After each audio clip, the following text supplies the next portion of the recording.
angeschrieben, was das macht, haben es denn durchzugehen und geschafft das mal einfach. Das ist auch in Echtzeit. Sie sehen jetzt hier, wie der durchläuft. Im Prinzip machen wir so gerade nicht ein Thema, weil ich noch E-Mail anzumelden.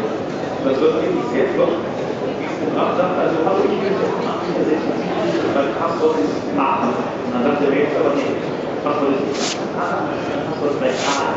Nee, auch nicht. Das heißt, wir haben jetzt hier schon über 120 Versuche gestartet und es läuft relativ flott. Das heißt, wir können sehr, sehr schnell das dann durchprobieren.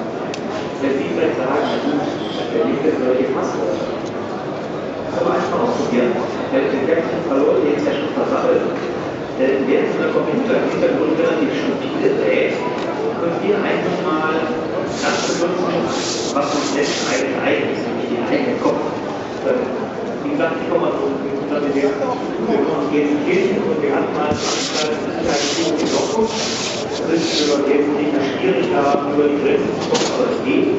Und wir hatten den Bereich, wir saßen da und haben einfach mal Bereich des Hausarzt, da ist man da, wir haben Gelegenheiten, genau die Lesungszirkel, beim Hausarzt kennen wir das Problem auch, und so Sport machen, wenn man sich klaut, und schon muss man dann mit Königswelle Europas und denkt sich das eigentlich überhaupt nicht. Die und genauso, allerdings hat die so nachgeschlossene Netzwerkdosen an der Wand.